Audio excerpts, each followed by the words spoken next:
I wanted to take a minute today at the beginning of the podcast and say thank you to our sponsor, Huber Engineered Woods. Huber has actually been a sponsor of the podcast since 2020 when we decided to start this little endeavor. Without our sponsors, this content is probably not something that happens. But I think the best part about having Huber as a partner on this is it's an incredibly authentic alignment. Peter, Steve, and I all use Huber Woods. I've been using Advantech Subfloor for coming on probably 21 years now. I've been using Zip System and Zip System with the insulation on the back, the Zip R, since 2013. It's a system that I believe in. That systems approach where things play well together. They have design parameters that allow you to use their system for what you're working on. It works. Their tech support's there. Their knowledge is there. I've never had an issue with their product, and it's a great thing that they've decided to sponsor the podcast. So thank you, Huber Engineered Woods. I'm Jake Bruton, and welcome back to the Unbuild It podcast. And today, I am joined by the usual co-host, Peter Yost. Howdy. And Steve Basic. Yep. You're kind of in the background there, Steve. I know. Put Peter in front of me. Where we'd like to keep the him. Backdrop. It's all right. Nobody puts Steve in the corner. Right. We're going to start off 2026. This is, in case you gentlemen aren't paying attention, it is a new year. This is one of our first episodes of 2026. We're going to... I actually didn't realize it because I sent out like 3 drawing sets yesterday that were all dated 25, and I realized... Ooh. What month? January 3rd, January 4th, 2025. In terms of warranties, that's yeah, but they're just for review 25. sets, so it's not like we're going for a permit or anything. I would have changed it for that. They're just drafts. Yeah. That'll be a real good one when they start trying to search for which or ones 10 years from now, it's like, why does he have 2? Like, these fully developed drawings are a week later. Oh, in 10 years, I'm not going to even know my first name, so I wouldn't worry about it too much. I can see that. 10 years, 10 months. 10 years. 10 months, yeah. 10 months. Pete will be 78. Yeah? Sorry. Weren't there records that were 78? There were records. So today we have a couple interesting listener-driven topics that we're going to cover. Cool. We are going to use their questions that they sent in, questions at unbuilditpodcast.com if you want to suggest a topic or ask a direct question. Pete is very helpful in answering most, if not all, of the questions via email. So he does return your emails. And Steve doesn't know that we get these until we're here because he doesn't pay any attention to the emails. And I generally compile them and bring them so that we can discuss these. Boy. Happy New Year, Steve. No, that was you. Wow. Ouch. Did I say anything that wasn't true? No, sometimes I read them, especially the ones if you finish the email with, Steve, keep up the dad jokes. We really love the jokes. Then I'll read the email. Icing on the cake. Just so we're clear, I'm not going to read any of those today. So. I know they're out there, so I don't care. I just have to say, it is remarkable how many of the questions that come in at the end say something about your jokes. Something. They're a hot topic. Okay, so our first question comes from Northern Louisiana, not the person's name, but their location. I live in Northern Louisiana. We have a ton of terrible crawl spaces here in Climate Zone 3A. I know controlling the environment in a crawl space should be kept like a basement. This only seems to be a problem a couple months of the year, but it's every year. Can heated floors be a solution to this?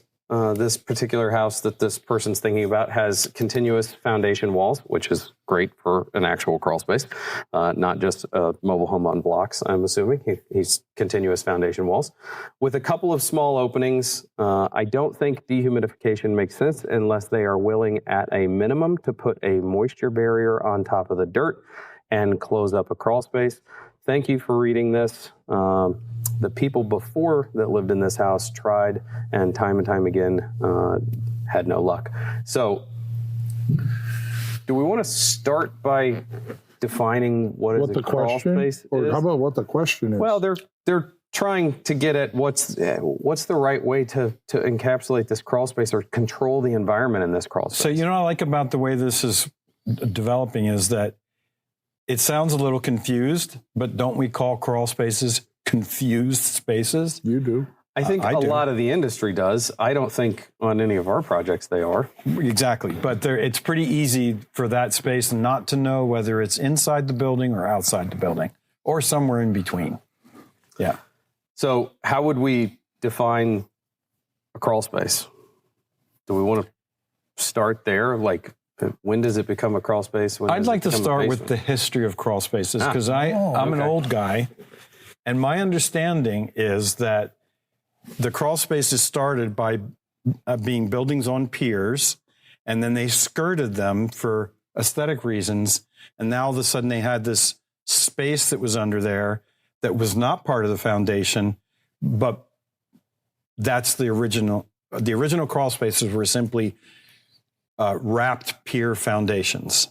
And you couldn't walk under it. You had to crawl under it. That would make sense. That was a Kind of key part of that. Too short to be a cellar.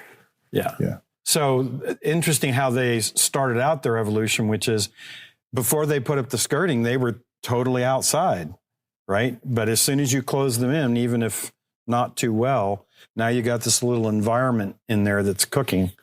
Not just with mold and mildew stuff, but with all the critters that like to. Steve, you've got a critter story about a crawl space. That was like just literally amazing. It was Mississippi though, when Neil Moyer said, "Hey, you gotta go down and verify the information depth of the floor joist." And I peeled back the metal skirt and like all the ground moved. And there are all these eyeballs. Yeah, there's all these like little eyes. So I'm like going in there. Yeah, so it's furry or not? Mammals, not furry, long, thin, reptilian. Very Indiana Jones moment. Yeah, very much. Snakes. So. Why does it always have to be snakes? And the other thing is, I thought Northern Louisiana would be 2A, not 3A, but it does seem. Seems that's Duck Dynasty country. I didn't verify right climate zones on that. It still doesn't really matter. Human. Do you even know that reference? Duck Dynasty. Yeah, I do. That's where they are. Aren't they in Northern Louisiana? I have no idea. Yeah, because I always wanted to go to visit them, but it's like every time you're in New Orleans, it's like a 3.5 hour drive or something to go see them. I'm like, they're not worth that. Sorry. So is that history of the crawl space helpful? Okay.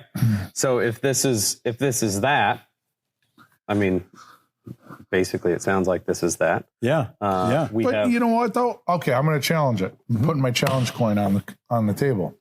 So that makes sense in the South. Doesn't make sense of the evolution of a crawl space in Minnesota or Boston.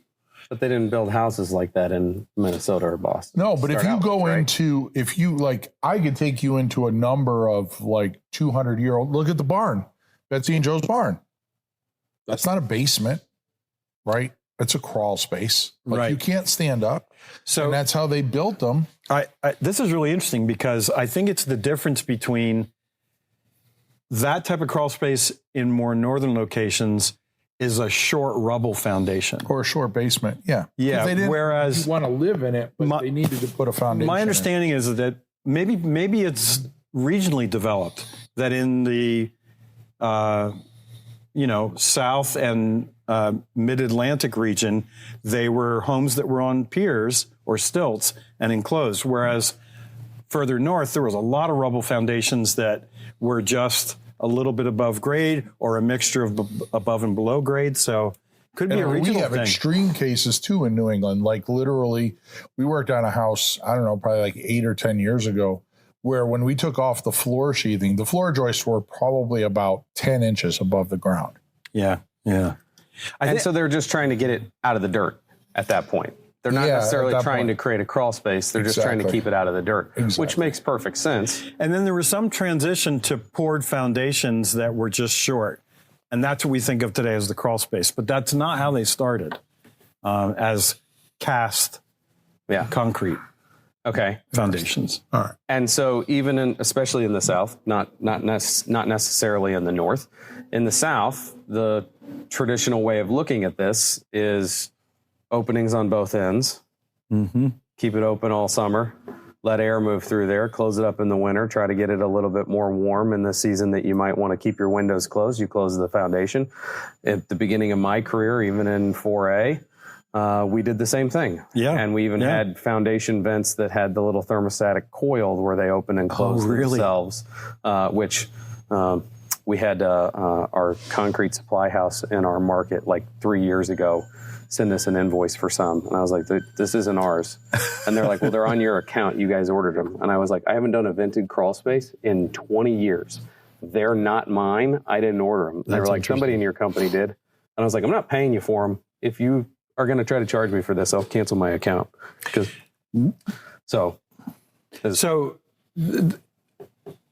I think the three of us generally agree that the only way to do a crawl space is unvented. Are there any exceptions to that?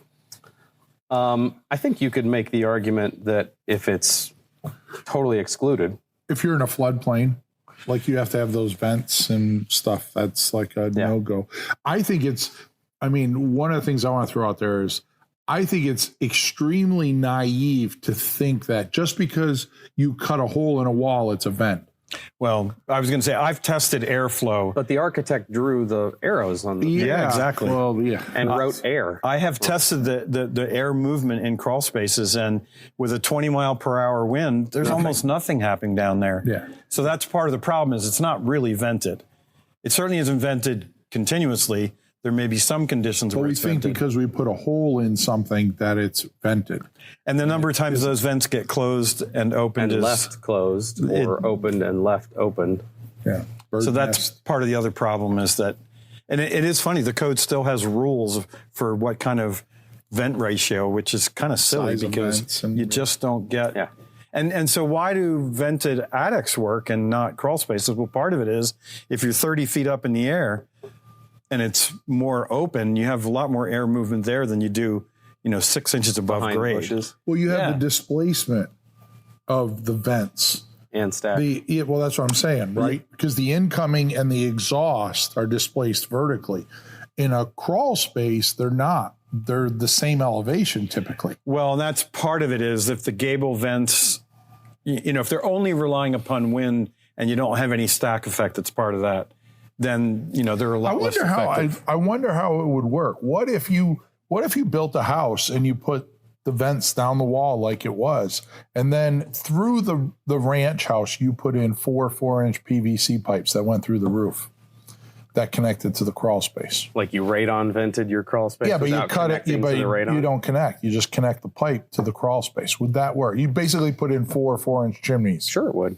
That would probably work better. Well, and again, it would work if you're relying upon stack effect. Sometimes it's going to be pretty strong when there's a delta T between the inside and the outside of the house, and sometimes it's not going to be as strong. Right. But okay, but I just want to say that the other problem with a vented crawl space is then your thermal barrier and your air barrier have to be on the underside of the building, and that is hard to do. Yeah. Coda Wayne was telling me that under Building America, they actually, Building Science Corporation actually did the air sealing on the underside of the assembly. And he said, we just could not get it as airtight as we could the exterior walls. Yeah.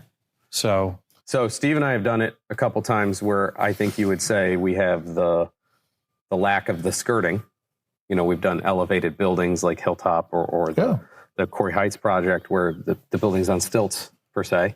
Yeah. We have a crawl space, but the crawl space isn't enclosed in any way. Right. That's easy. Literally left the piers. The other thing too, though, you bring up a good point. Like when you put the insulation and everything underneath, it's actually less surface area to do the crawl space wall than it is to do the floor. Yeah. So it's cheaper for all the dollar sign mongers out there that are going to say, "Oh, this is really expensive." Well, and the other problem with an unvented crawl space is it still could be a little bit confused because it's not living space. So how much do you condition it? And the code basically says, well, you need to make sure that air is not isolated. And somehow you've either got to dehumidify it or vent it, right? Yeah. That's what the code says. So I don't think unventing it is a very fair description because there's a bit more you have to do than just not vent it. Yeah, but it's pretty, the ones that we do, we probably drop maybe like 50 CFM per 500 square feet, something like that. And I think that's actually it's like a little 4-inch duct that comes off the trunk, goes about 6 feet, and pressurize it, dehumidify it, be done with it. Move the air around. I'm not going to use the actual name, but a very well-known architect came up to me and said, "You guys are absolutely crazy for thinking that unvented crawl spaces work, because all of the ones here rely upon dehumidifiers and they are never serviced." So he said they're all huge mold problems, because the way that they get done in my neck of the woods, his neck of the woods, is to simply put a dehumidifier down there and forget about it. And that's a big issue, is that like any space, if you're never going to go down, you got to maintain it. Yeah. We actually have a rule, unwritten rule, but when we do a crawl space, we make sure that the air handler's like within about 20 feet of the bottom of the access point. So somebody doesn't, like if you have a lot of times we'll just do a set of stairs, right? 7 stairs to the crawl space. Oh, no kidding. Yeah. And then the air handler will be right there. Has to be like within 20 feet of that. Interesting. You can't put the air handler in the corner because filters are never going to get changed. Yeah. Nobody's going to crawl across, 40, 50 feet. You said that was a rule. Is that like a guideline for the Pirates of the Caribbean? Well, it's when I do a crawl space, I make sure that, hey, we're going to put the air handler. So Steve and I just did a crawl space together, and the dehumidifier, the access for the crawl space was going to be in the primary suite's closet floor, so that they could go down there in a case of a storm or something if they wanted to. Quick access. They're the only people live in the house. And so the dehume, the clean out for the plumbing in the house, if they had to go through there, everything that they needed access to was right there. And at the last minute, they moved it to the far end of the building, and we completely forgot to relocate the dehume. It is all the way across the so it's like you drop down, it's like 40 and it's feet, like, 40 feet of crawling.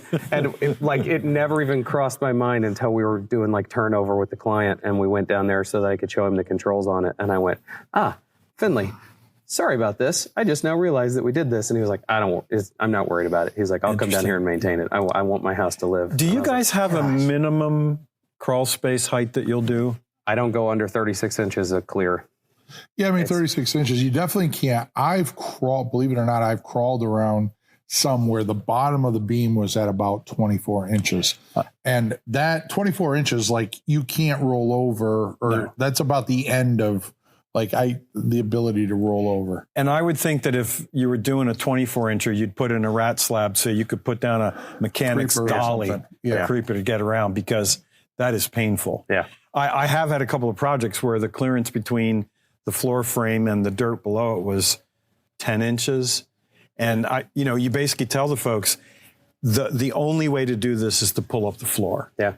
And as painful as that is, that's the reality. If we can't crawl into it, or we don't want to crawl into it. I haven't showed you, but we recently did a building investigation. Like the access panel was probably 24 inches by about 16. And I got minor 49er here. He's got like a helmet, lights, and he's like standing in it. Like he's kneeling down on the crawl space, but just his body. And it fully encompasses the access. Like fills to the corners of the box. Exactly. And I was like, yeah, I'm not going down there. Well, I'm going to fit through that wall. And it was a particularly nasty crawl. You should have went down head first and just get your legs sticking out of the hole. There was one that Nathan and I did for Building Science Corporation where we couldn't find the access to the crawl space until we decided we had to move the heaviest item in the kitchen, which was either the refrigerator or the clothes washer. And then we opened it up, and Nathan said, we drew straws for who's going in. And Nathan is the one to go in, and I hear plop, like he's standing in water in the crawl space. That was the one that had 5 failed. Koi pond. Huh? Koi pond. It was a koi pond. It had indoor koi pond. It had 5 failed sump pumps. So somebody is like, oh shoot, I got to go down and change the sump pump. Down. And the old 4 were right there. They're laying there. Yeah. And all the insulation's fallen into oh man. Okay. Anyway. So we do have to dehumidify. We do have to ventilate. We do have to completely seal it. We also have to worry about the problems that we cause when we do these things. Like now we've trapped radon inside the building. So the question is if you're gonna do a vented crawl space, then where are you putting all the mechanical systems? Yeah. Right. Like the whole reason I would do it because it's a dumb idea to do vented, but the main driver is we want a place to put ductwork. You know, this is a bit of a segue to another topic, but Claudette Reichel at La House, which is associated with Louisiana State University, is all French about for the house. The house. French for the house. The house. Is the guidance for people that are doing crawl spaces in flood zones, because that's a whole different can of worms in terms of whether you actually want to enclose it. I mean, there was a lot of the houses that I looked at near Houston where they were basically stone underneath and big vents, and they just let the water come through. So it was actually on piers, not really a crawl space, just on piers with brick shielding, sort of. And that was both aesthetic, but also, you know, to have places for the water to come in and the water to go out. So did we answer his question? I think we've probably totally confused this guy. That's okay. He didn't have anything to say about Steve's jokes, so we can leave it at that. There used to be a website, by the way, thinking of resources, called crawlspace.org. And I think that was associated with AEC and John Tooley's organization. But I'm going to check that. Is he still with us? You know, I don't know that for sure. I think he is, but I don't know that for sure. Crawlspace.org is no longer it's not. up. If crawlspace is one word, there's no hyphens or anything like that. No, it was just all one word. Yeah. If we want to get it, but I could grab it real quick. Well, You could be the new I don't want that. I do not want that. I do not want that It could one. be a retirement project. But there's good resources on Crawlspaces. Okay. Okay. Whew. Our topic number 2 for the day is actually something that I've heard you talk about a couple times when we speak publicly, Steve, that actually I feel like the first time I heard you say the term, I was like, I don't know what he means. And then as soon as you kept talking, I was like, oh, that's the exact way that you should say that. And I hear people ask you Dumb about idea. it. Yeah, dumb idea. First time I heard you say dumb idea, I really didn't quite get the concept. So you made up a term and then immediately trashed it. He was pointing at me. Yeah. But it's one that I think I'm really glad this person asked this question, because you do get it a lot. I'm looking to finally finish trimming out windows after reframing the back of our home due to rot. We reframed our 2x4 wall with zip sheathing and 2 layers of 1.5-inch comfort board, 3 inches total. I bucked out the windows using the Rip Seal detail from Steve. My issue is that these cheap windows that I bought before I knew better have an awfully thick and tacky frame that I'd like to cover up by padding out the head, sill, and jambs before adding trim. My initial thinking was that I should pad it out with rigid insulation and as it gets quite cold, but I remember hearing you all discuss over-insulated window jambs on an old podcast, but I didn't quite understand at the time, and I can't quite find that episode. Can you elaborate a little bit on best practices, why or why not? I mean, that's the gist of it. What does it mean to over-insulate a window frame? It's a dumb idea. That's not very helpful, though, in terms of... We already got that on the list. What does it mean to over-insulate a window frame? So if you look at a window, obviously, not obviously to some, the glass is more of an insulator than the frame. The frame's the worst part of the window. So if you do, what's the test where you, isotherm? Is it isotherm? Is that right? Where you therm, but you measure the isotherms of materials, and the frame will always like get highlighted as, wow, that's horrible. Mm-hmm. But if we take the amount of surface area of the window frames, it probably accounts for, I would say, less than 1% of the surface area of the house. And when we've done it 2 times where we've looked at the house, one of them was a passive house. So we've taken this house, we've gotten it down to, it was like $98 a month. That was the average cost to operate this house, 2,600 square foot. And to over-insulate from the builder each of the windows, it was like $65, $70, and there was like 35 windows. So do the math, right? What's that, $2,000 or something? Yeah. $2,500, whatever.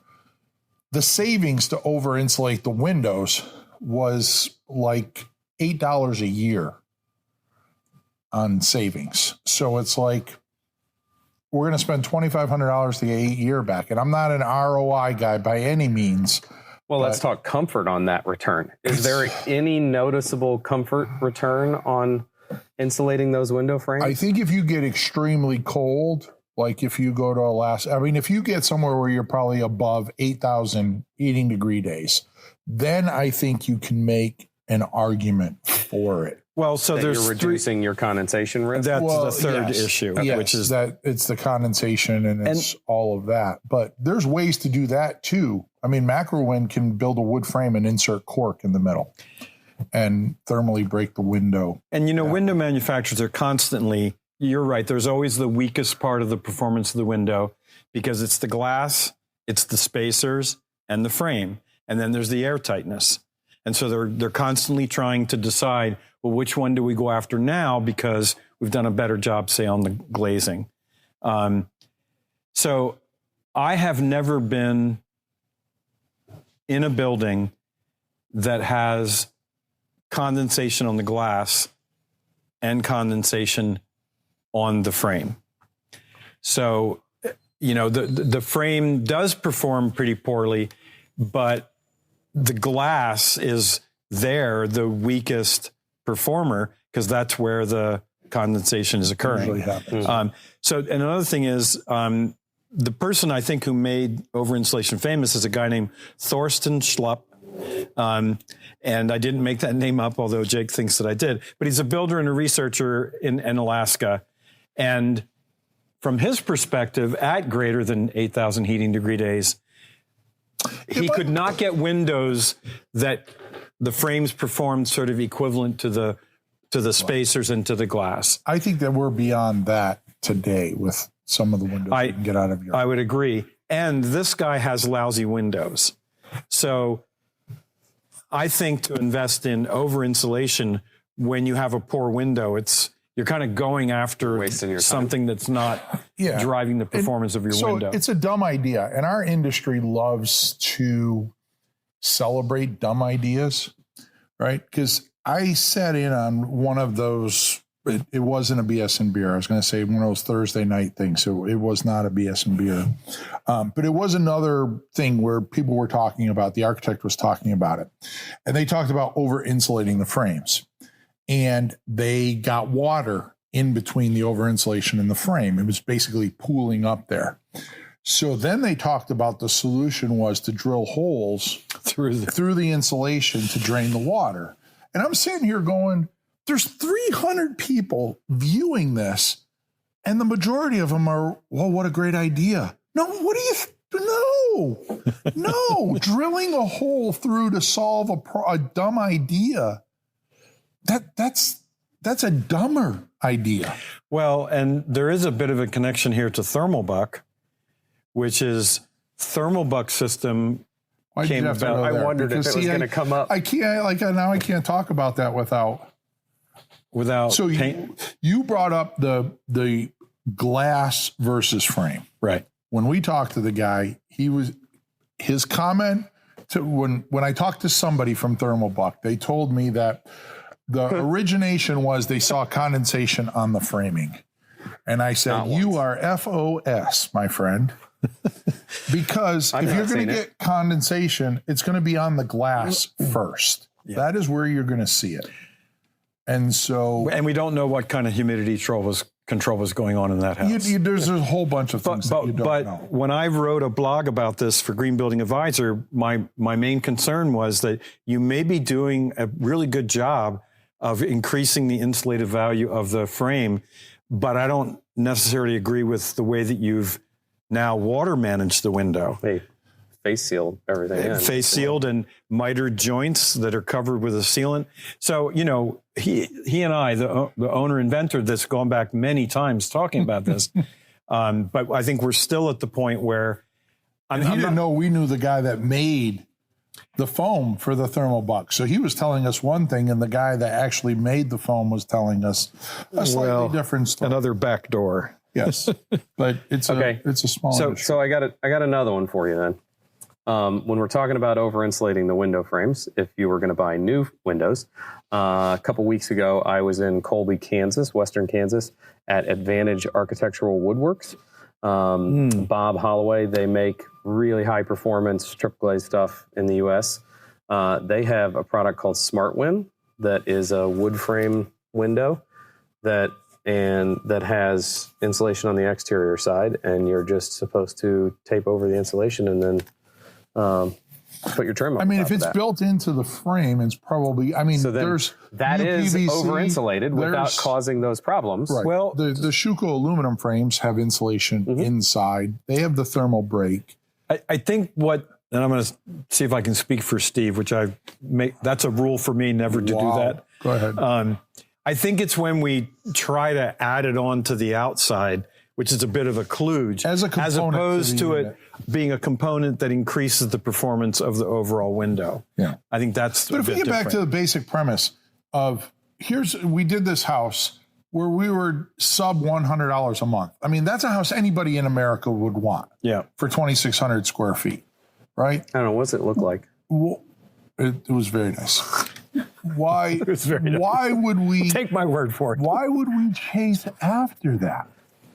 Right? I mean, it's that $2,500. I could have put 5 solar panels on the roof. I would never argue about the money, but I would say that for Thermalbrook, what drove that development was a moisture problem.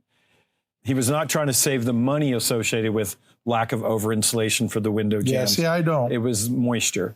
So I think it was a solution in search of a problem. Well, I'm not going to argue strenuously with you about that. And I'll even admit, we did another house with Farley on the vineyard where we over-insulated the frames.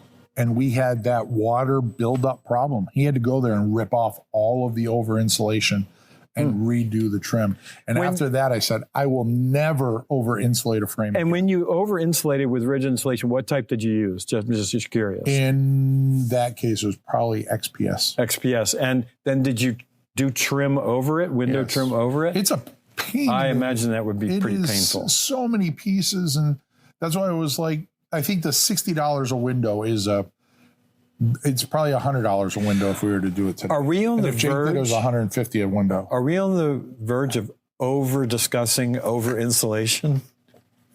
That's not a dad joke. Oh, you think you're funny?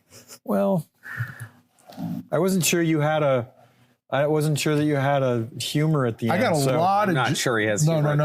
You don't understand. I have a lot because, believe it or not, for the new year, I created a database. Holy smokes! Now you're embarrassing me because now you're actually turning this into a protocol, a process. Like that's painful. No, you brought it up. I'm just telling you what I did. Okay. So now I got a database. Enlighten us.